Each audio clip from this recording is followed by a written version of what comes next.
बादशाह और एक नेक लड़की का वाकया। यह कहानी हमें यह सिखाती है कि कैसे अल्लाह की रहमत और नेक इरादोंपन के जरिए इंसान की जिंदगी में बदलाव आ सकता है। एक समय एक बादशाह था जो अपनी ईमान और अखलाक के लिए जाना जाता था, लेकिन वह एक बुरी आदत का शिकार हो गया था। जब भी वह किसी जवान और खूबसूरत लड़की को देखता, उसे अपने महल में बुला लेता। लेकिन एक दिन एक तकी और नेक लड़की उसकी जिंदगी में आई। उसने अपनी दुआ और सच्ची इबादत के जरिए बादशाह के दिल में खौफ अल्लाह और तौबा का एहसास कराया। प्यारे दोस्तों, आप सबसे गुजारिश है कि इस वीडियो को आखिर तक देखिएगा। एक पुराने वक्त की बात है कि एक मुल्क में एक बादशाह रहता था। वह इंसाफ पसंद था और अपनी आवाम का बहुत ख्याल रखता था, लेकिन उसमें एक बुराई थी।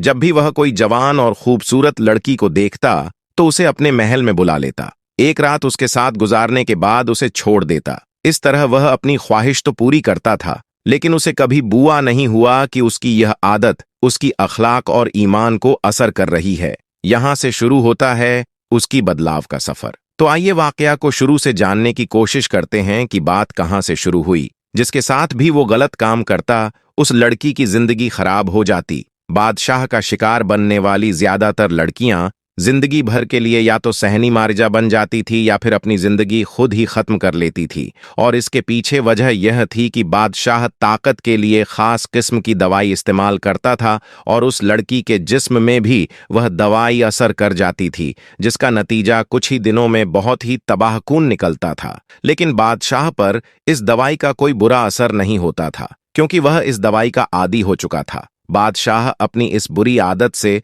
बहुत ज्यादा बेजार भी था, लेकिन वह मजबूर था और चाहकर भी यह काम नहीं छोड़ सकता था। जिस दिन उसको लड़की नहीं मिलती थी, उस दिन उसकी तबीयत बहुत ही ज्यादा बिगड़ जाती थी। बादशाह ने इस काम के लिए अपने खास वजीर की ड्यूटी लगाई हुई थी कि वह रोजाना शाम को घोड़े पर बैठकर शहर के बाजारों में निकल जाता और चुन चुनकर खूबसूरत लड़कियां पसंद करता था और उनके घर वालों को मुंह मांगी रकम देकर लड़कियां खरीद लेता। फिर तमाम लड़कियां बादशाह के सामने पेश करता और जो भी लड़की बादशाह को पसंद आ जाती, बादशाह के साथ रात गुजारने के लिए मुंतखब कर ले जाती और बाकी तमाम लड़कियां वापस भेज दी जाती थीं। लेकिन वापस भेजने से पहले वजीर उन लड़कियों को अपने कमरे में ले जाता था और एक एक पाई उनके जिस्म से वसूल करता था। यूं समझ लीजिए कि एक तरफ तो बादशाह इंतहा रहमदिल और नेक इंसान था और दूसरी तरफ को अपनी फितरत से मजबूर होकर राया की लड़कियों को बर्बाद कर रहा था। लोग इतनी दौलत देखकर खामोशी से अपनी बेटी बादशाह को पेश कर देते थे और कोई अगर शख्स अपनी बहन या बेटी देने से इनकार करता था तो वजीर अपने सिपाही बुलाकर जबरदस्ती लड़की को उठाकर महल में ले जाता था। वक्त मजीद गुजरा तो बादशाह का एहसास नदामत हद से बढ़ गया। उसका जमीर उसे बरवक्त मुलामत करता और बुराई से रोकता था। कई बार बादशाह ने खुद से वादा भी किया कि वह आज के बाद ऐसा गलत काम नहीं करेगा, लेकिन अगले दिन जब वजीर उसके सामने हसीन लड़कियां लेकर आता था तो बादशाह अपना वादा भूल जाता और फिर से वही गुनाह करना शुरू कर देता। दरअसल कहानी कुछ ऐसे बन गई थी कि वजीर को खुद भी बादशाह की तरह खूबसूरत लड़कियों से बदकारी का चस्का लग गया था। वह एक लड़की बादशाह को पेश करता तो बाकी 2-3 लड़कियों को अपने घर ले जाता था और कुछ दिन उनको पास रखकर अपना दिल बहलाता और फिर वापस उनके घरों में पहुंचा देता था। जब भी बादशाह वजीर के सामने बुराई छोड़ने की बात करता तो वजीर उसको ऐसे तरीके से मुतमईन करता था कि बादशाह उसकी बातों में आ जाता। वजीर की बीवी तो नहीं थी, वह बहुत अरसे पहले दुनिया से रुखसत हो गई थी, लेकिन उसकी एक जवान और बहुत ही खूबसूरत बेटी थी जो बहुत ही ज्यादा नेक थी। वह इतनी ज्यादा परहेजगार थी कि सारा दिन रोजा रखती और रात का हिस्सा इबादत में गुजार देती थी। वह बादशाह और अपने वजीर बाप की बुरी आदतों से अच्छी तरह वाकिफ थी। वह हर वक्त इनको हिदायत के लिए दुआ करती और दिल ही दिल में उन सारी लड़कियों के बारे में सोचा करती थी जो उसके वजीर बाप और बादशाह की हवस का शिकार बनकर अपनी जिंदगियां बर्बाद कर बैठी थीं। वह तो बहुत परेशान और उदास हो जाती थी, लेकिन वह अपने बाप को समझा भी नहीं सकती थी, क्योंकि वह खुद एक जवान लड़की थी और किस तरह अपने मुंह से अपने बाप से ऐसी बातें करती। लिहाजा वह सिर्फ उनकी हिदायत के लिए दुआ ही कर सकती थी, तो वह करती रहती थी। एक दिन बादशाह का दिल बहुत ही बेचैन था। वह सारे काम धंधे छोड़कर खामोशी से महल की छत पर चढ़ आया और आसपास का नजारा देखने लगा कि अचानक उसके कानों में किसी लड़की के रोने की आवाज आई तो वह हैरान हो गया और आगे बढ़कर उसने आवाज की तरफ झांका तो क्या देखा कि साथ वाला घर, जो कि उसके वजीर का था, वहां सहन के बीच एक जवान और इंतहा ही खूबसूरत लड़की जान नमाज पर बैठी दुआ मांग रही थी और साथ साथ हिचकियों में रो भी रही थी। बादशाह का तेजस्वी इंतहा को पहुंच गया और वह कान लगाकर सुनने लगा कि लड़की दुआ में क्या मांग रही है। फिर उसकी हैरत की इम्तिहान रही जब उसने सुना कि वह खूबसूरत लड़की रो रो कर उसके और अपने बाप के लिए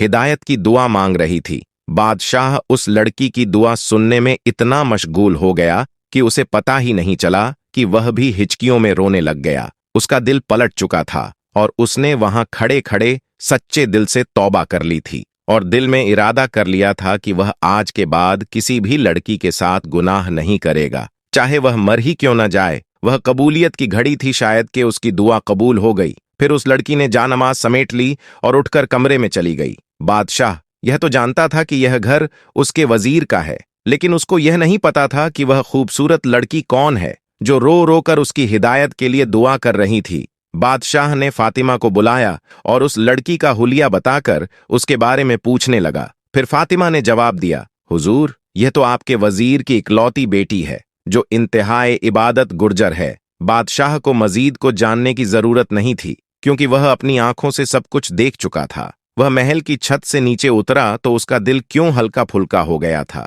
जैसे उसने कभी कोई गुनाह किया ही ना हो। बादशाह ने इस वक्त सदका दिया और बहुत से गरीबों में खाना दान किया। जब शाम हुई तो बादशाह का वजीर 3 खूबसूरत लड़कियां लेकर उसकी खिदमत में हाजिर हुआ और कहने लगा कि हुजूर, इनमें से एक अपने लिए पसंद कर लीजिए। लेकिन बादशाह सच्ची तौबा कर चुका था, लिहाजा उसने वजीर को सख्ती से मना कर दिया कि आज के बाद तुम मेरे लिए कोई लड़की नहीं लाओगे। इन तीनों को इज्जत के साथ उनके घरों में छोड़ो। यह सुनकर वजीर परेशान हो गया और सोचने लगा कि अगर बादशाह ने इस काम से तौबा कर ली तो वह मुफ्त में हसीनो जमील लड़कियों से कैसे लुत्फ हासिल करेगा। बादशाह को कायल करने लगा कि यह काम आपका हक है और यह काम तो आप हमेशा से करते आए हैं। लेकिन बादशाह ने उसकी एक न मानी। जब वजीर अपनी बातों से बाज ना आया तो बादशाह ने अचानक कहा कि ठीक है, मैं यह काम करने को तैयार हूं, लेकिन लड़की मैं पहले से पसंद कर चुका हूं। तो वजीर जल्दी से बोला कि आप हुक्म करें, मैं लड़की अभी आपकी खिदमत कर दूंगा।